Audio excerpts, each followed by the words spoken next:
Welcome back અને આગળ વધીએ. આઈસીઆઈસીઆઈ સિક્યોરિટીઝના વીપી ધર્મેશ શાહ આપણી સાથે જોડાઈ ગયા છે. Dharmesh, good afternoon. અને ફર્સ્ટ ઓફ ઓલ તો અહીંયા આપને નવા વર્ષની હાર્દિક શુભકામનાઓ. સર, જે પ્રમાણે આજે બજારે આપણને એક મૂડ આપ્યો છે નવા વર્ષની શરૂઆત માટેનો, શું લાગે છે અંત કેવી રીતના આપણે થતા જોઈ શકીશું? કઈ રેન્જ આપણે આ વર્ષ દરમિયાન નિફ્ટી માટે જોવાની રહેશે? Good afternoon, Vikram bhai, and happy new year to you and your viewers. Yeah, coming to the market now, I think so. We believe, I think so. Market हमने लागे છે કે આવનારું વર્ષ 2022 બજાર માટે સરસ હશે અને નિફ્ટીની અગર વાત કરીએ ટાર્ગેટ્સની તો મને લાગે છે કે 21,000 is likely target for Nifty which we have published in our report for technical outlook 2022. તો અમને લાગે છે this is just the initial phase of starting of the mega bull market જ્યાં possibility છે કે linear move નહીં હોય. There will be the intermediate corrections of 10 to 15% which cannot be ruled out, but overall લાગે છે કે બજાર this is just the starting જ્યાં આપણે જોઈ શકીએ છીએ કે આવનારા 3-4 વર્ષ બજાર સારું રહી શકે. Just looking at the history, we feel, I think so 21,000 is likely target for 2022 અને નીચેની વાત કરીએ તો 15,500 થી 16,000 ની વચ્ચેનો સ્ટ્રોંગ સપોર્ટ હશે જેમને નથી લાગતું કે તૂટે 2022 માં. Overall Outlook I think so we remain to be positive for 2022 for target of 21,000. Okay, તો 21,000ના એક જબરજસ્ત ટાર્ગેટ અહીંયા નિફ્ટી માટે આવતા દેખાઈ શકે તેમ છે અને આઉટ પરફોર્મન્સ હજુ પણ આપણને યથાવત રહેતું દેખાઈ શકે છે ઇન્ડાઇસિસના ફ્રન્ટ ઉપરનું. તો ધર્મેશજી, સ્ટોક્સ કયા આપ પસંદ કરી રહ્યા છો સેક્ટર વાઇઝ કે જ્યાં આપણે 2022ના વર્ષમાં ધ્યાન રાખવું જોઈએ? સેક્ટર્સની વાત કરીએ તો અમને લાગે છે કે સેક્ટર્સમાં IT should lead the rally, which should be the leader of the mega bull trend and where supported by cyclicals. હવે cyclicals માં વાત કરીએ તો metals, capital goods, real estate, અગર આ સેક્ટર્સ ની વાત કરીએ તો આ સેક્ટર્સ માં 10 થી 12 વર્ષનું એક કોન્સોલિડેશન બ્રેકઆઉટ આવી રહ્યું છે અને જ્યારે એટલું લાંબુ વિક્રમભાઈ મોટું બ્રેકઆઉટ આવે છે જ્યારે 10 થી 12 વર્ષનું, that does not temper down in 1 or 2 years. So we feel, I think so this there is a lot of room left out for all these sectors like capital goods, metals, real estates and auto are the one which should lead the rally. હવે રહી વાત સ્ટોક્સની વાત કે જ્યાં અમને લાગે છે કે આવનારા વર્ષમાં એક સારી મુવમેન્ટ આપણે જોઈ શકીએ છીએ સેક્ટર્સ અને સ્ટોક્સમાં તો આઈટી જેમ કે મેં વાત કરી ત્યાં અમને HCI ટેક લાગે છે for target of 1485. Now HCI tech has been making higher top higher bottom on all time frame. The same time તમે જો તો રિટ્રેસમેન્ટમાં rallies are getting bigger and retracement, I would say the corrections are shallow. So kahin na kahin outperformance in HCI Tech is likely to continue for 2022. જ્યાં HCI Tech નો target 1485 નો રાખી શકાય એનાથી current market price ની. Apart from that, we believe, I think so the stocks like liquor space is one which seems to be more positive, where United Spirits a long consolidation of last 6 to 7 years. We feel, I think so that 1,080 is likely target for United Spirits.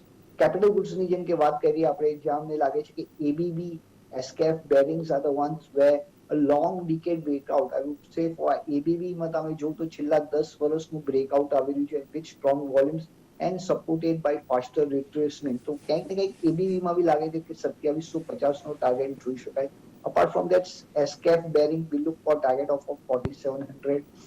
આ પછી બી અગર તમે logistics sectors ની વાત કરીએ તો ત્યાં અમને ટીસીઆઈ છે કે જ્યાં logistics sector has done good for 2021 and which is expected to continue for 2022. ત્યાં TCI ઇન્ડિયામાં આપણે જોઈ શકીએ છીએ 950 નો ટાર્ગેટ. સો આ બધા સ્ટોક્સ છે. અપાર્ટ ફ્રોમ ધેટ ઓટો સ્પેસની જેમ વાત કરીએ તો ત્યાં અમને ઓટો એન્સિલરી સ્પેસ સારી લાગે છે જ્યાં Gabriel India which is currently trading at the lower end of the channel which is around 125 to 130 has been a very strong support for Gabriel. So Gabriel looks for a target of around 175, also almost 30%, 35% upside from the current market price. So these are our top picks for the year 2022. Okay, તો આ અત્યારે counters છે જે અત્યારે પસંદ આવતા દેખાઈ રહ્યા છે ધર્મેશજીને કે જ્યાં તમારે ધ્યાન રાખવાનું રહેશે. જે પ્રમાણે ઓટો એન્સિલરી અને આઈટીનું સ્પેસ પરફોર્મ કરતું દેખાઈ રહ્યું છે. સાથે જ આપનો view Dharmeshji banking, financials, real estate માટે થઈને શું બની રહ્યો છે? અહીંયા કોઈ સ્ટોક્સ પસંદ આવી રહ્યા છે 2022ના વર્ષ માટે? Yeah, banking ની વાત કરીએ તો banking also we remain to be positive. As I said, that we remain to be positive for cyclicals and banking technically relatively underperformer was 2021. But we feel, I think so there should be a sharp recovery even in the banking space. જ્યાં PSU banks માં જેમ કે state bank of India, Canara bank and Bank of Baroda remains to be our topic. Coming to private sectors, I think so we do like Axis Bank and Kotak Bank are the ones which you can be focused upon. Apart from that, again, on the NBFC side, Vikramભાઈ हमने लागे છે કે Bajaj Finance, Bajaj Finserv, M&M Finance are the one. I think so one should definitely look out from the current market price. Okay, તો આ perspective અત્યારે આપણી સમક્ષ આવતા દેખાઈ રહ્યા છે. અને ફાઇનલી ધર્મેશજી, રજા લેતા પહેલા એક પર્સપેક્ટિવ આપની પાસેથી એ સમજવા માંગીશું. આ વખતના માર્કેટ પાસે આપણને બ્રોડર માર્કેટમાંથી પણ એક પરફોર્મન્સ માટેની સારી અપેક્ષા બનતી દેખાઈ રહી છે. અને એમાં આપણે જોઈએ તો એવા વર્ટિકલ્સ કે જેમાં આપણને પરફોર્મન્સ નહોતું આવતું દેખાયું 2021ના વર્ષની અંદર, એ આપણને સ્પેસિફિકલી એનબીએફસી સ્પેસ રહી છે, ઓટોની સર્ટેન સ્પેસ રહી છે, જ્યાં આપણને એટલું મોટું પરફોર્મન્સ આવતું નથી દેખાયું. પણ સ્ટીલ આ સેક્ટર્સ આપણને મોમેન્ટમ સારા બતાવી રહ્યા છે અને મજબૂતી માટેના કોન્ફિડન્સ પણ આપી રહ્યા છે. શું પર્સપેક્ટિવ આપ આ બધા સ્ટોક્સ માટે કે આ બધા વર્ટિકલ્સ માટે જોઈ રહ્યા છો? વિક્રમભાઈ, તમે અમારા રિપોર્ટમાં બી જોયું હશે કે અમે ત્યાં ક્લિયરલી મેન્શન કર્યું છે કે આવનારું વર્ષ 2022માં mid caps and small caps should relatively outperformance, અને we expect outperformance to continue because ક્યાંક ને ક્યાંક તમે જો હવે ચાર્ટ ઉપર જે અમારો રેશિયો ચાર્ટ છે ત્યાં મિડ કેપ ઇન્ડેક્સમાં એક ફોલિંગ ચેનલ બ્રેકઆઉટ આવે છે. જ્યારે બી આ રેશિયોમાં ફોલિંગ ચેનલ બ્રેકઆઉટ આવે that is always supported by, કહેવાનો મતલબ એ છે કે ત્યારે પછી જે તેજી આવે છે એ એકાદ વર્ષની નથી હોતી, એ 2 થી 3 વર્ષ સુધી કન્ટિન્યુ થાય છે. તો ક્યાંક ને ક્યાંક વી feel I think so the mid caps and the small caps there is lot of room left out on the higher side. Coming to your question on autos ancillaries or on the mid caps, I think so auto ancillaries had a lot of room to left out on the higher side. જેમ કે stocks like Minda Corp, Gabriel, Suprajit Engineering, I think so these are the one should look out for. Apart from that, mid cap ITs, I think so the one which should relatively outperform the market on the mid cap side. So we feel I think so mid cap IT, જેમ કે વાત થઈ ગઈ, when chemical space, I think so the one which has been the underperformer for a long time should see outperformance going forward.